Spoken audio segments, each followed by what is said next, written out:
Would you like to talk about what our young friend Ricky Starks is up to? Did you see this bit of business they did where it was like an AEW family reunion, but the fans in the audience didn't particularly feel like part of the AEW family? Well, let me correct you. First, it's Ricky Saints now, not Ricky Starks anymore. And I did see this. I've had NXT on one of the monitors in the office the last several weeks, so I always kind of get to see who's on it, although not every segment requires me to take it off mute or pay attention.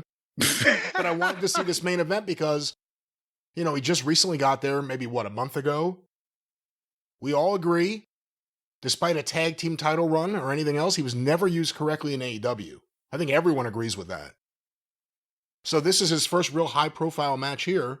I was really curious to see this. Well, and he's going for, or was going for, the North American title there that NXT has, and the champion apparently, and he won this from what the announcers were saying like a month ago, Shawn Spears, who I suddenly realized, oh my God, he's still around. And they still ain't done anything to give him a good hairstyle, but he's got an entourage, and apparently they've put something together. And the point is, yeah, he's an okay mechanic. He performs just fine in a regular pro wrestling match. I don't think he has a look or a presence that is going to threaten the upper echelon of the talent in the industry, Shawn Spears. But at the same point, he always either was made to look like a complete befucking foon in AEW, or when he did have a couple main event matches, they put him so far. Didn't he have a deal with Cody at one point? And that's how they brought him ridiculous. In. No, but you see, that was actually a chance because the fans accepted that. That's where he hit Cody with the chair shot, and he really busted Cody open. Remember that? And the fans are like, holy shit. And then they kind of made him a jerk off pretty quickly. And it was a mistake because it didn't do anything to help the rest of his run. Yeah. And you know, he was just, and the. But point being, in this, he was presented better, looked better, has people. If this was a vacuum and you hadn't seen him before, you say, okay, he doesn't have, you know, an incredible physique or any outlandish, you know, look or over the top ability in any one particular thing, but at least he doesn't have this ludicrous spotlight entrance with him in a chair on a revolving stage, and then he just looks like Ned, right? There's the presentation is better. Then they call the chair is ridiculous. Yeah. Yes, the chairman. It was just ridiculous. This week he's got some people around him. He looks okay. He can perform the fucking. Apparently, he was a transitional champion because he won it about a month ago, and then Starks, Spears, and Saints. Saints was marching in to challenge for it, and he's just got there. And that's what the match was. And I know this is a regular crowd in NXT, right? This was their regular audience that comes every week. It is kind of a friends and family plan kind of deal. But when you see Saints standing there and Spears standing there, the people start chanting, Tony fumbled. Tony fumbled. And it's obvious Starks opened up, looked like somebody had taken a leash off of him. And he had the fire and the aggression and the oomph to him, where you can see that he realizes he has a real opportunity to do something now. And he actually, in a couple cases, he should be a little careful. He doesn't get too excited and rush too much, but you can see he feels like there is a chance for upward momentum here, where he was, dangling in obscurity and a malaise of mayonnaise in the other place. And he was really fucking aggressive. And then at the one point, old Shawn Spears got on top of him It was trying to get some heat on him, and Stark started trying to cover up it. I said Shawn Spears pulled his hands apart so he had a target because he was trying to throw a decent looking punch to his head. So bless you, Shawn Spears, for that one.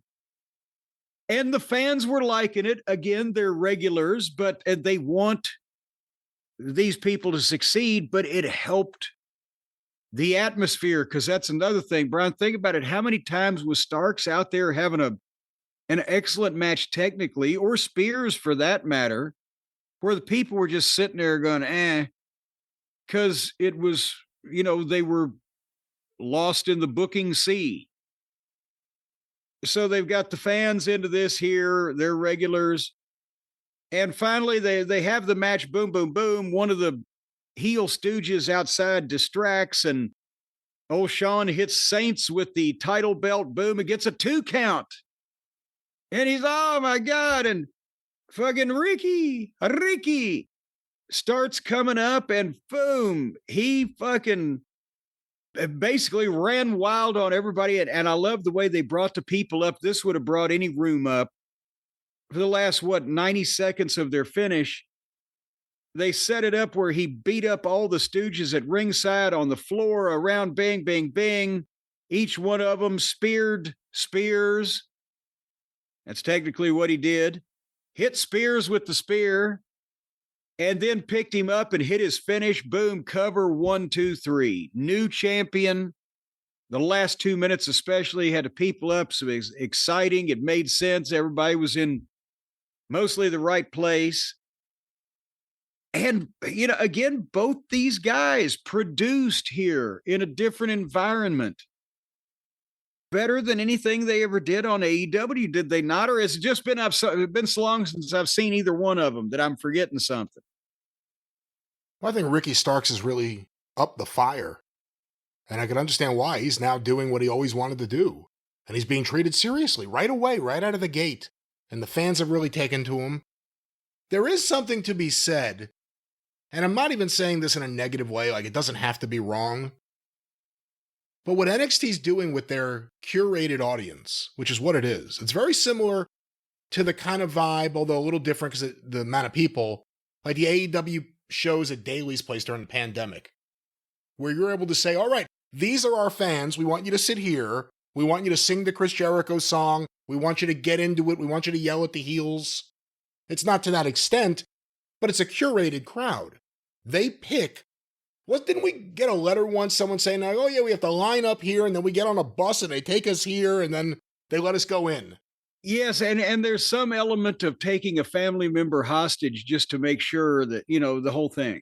But the curated audience, you're kind of showing the rest of the audience that when NXT goes on the road, what they should react to, how they should react, as opposed to, like you said, if this match was exactly the same and it was on AEW TV, I don't know if the place would be totally into it. I mean, they've been into more stuff lately, except like Edge's matches. Edge's matches, doesn't matter what happens. They'll sing his song, and then eventually they just stand there and stare at the ring like it's going to disappear.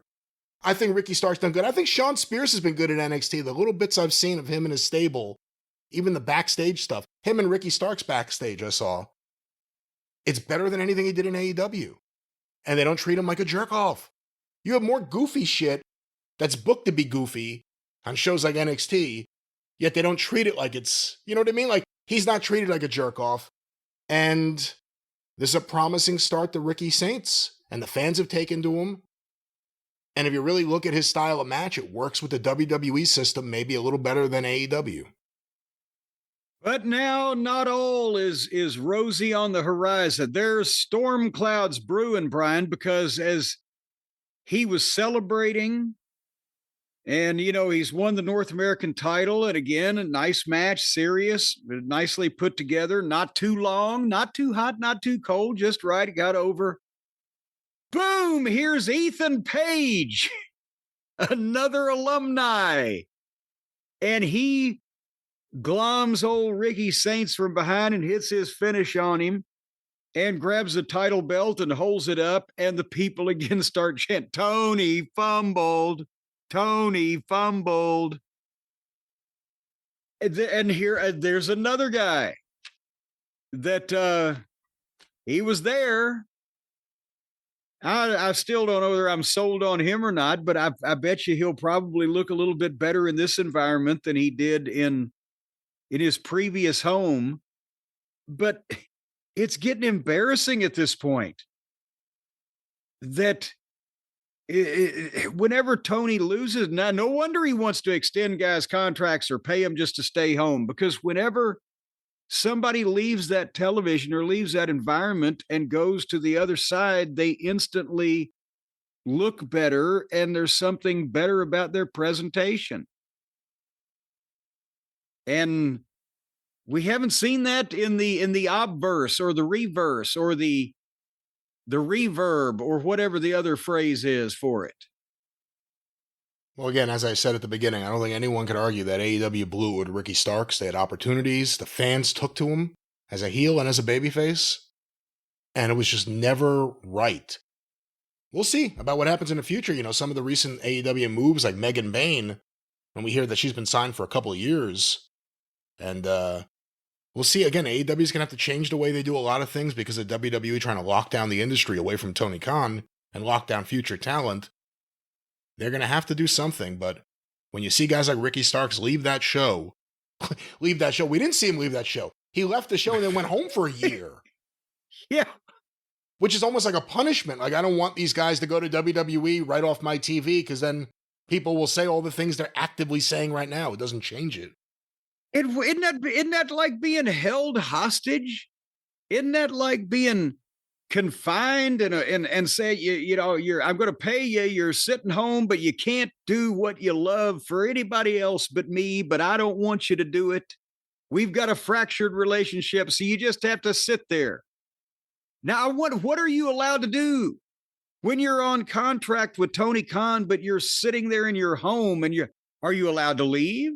Are you allowed to watch television? Are you allowed to listen, Brian? Listen to music or listen to people from the outside world? Are you allowed to get on the telephone or listen to a podcast? Or do you just have to sit there in solitary confinement day after day, day after day?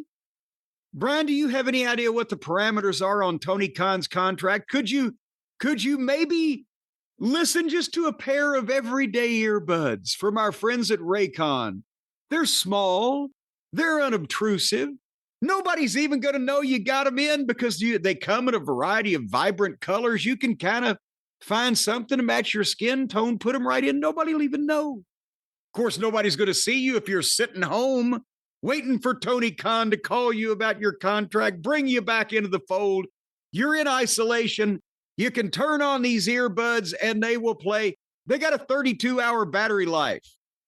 Now, if you're sitting up that long uninterrupted listening to something, maybe you need possibly to call a therapist. But you've also got the quick charge function where, let's just say you're sitting there and you can't take the silence and you can't take the solitude of this solitary confinement anymore.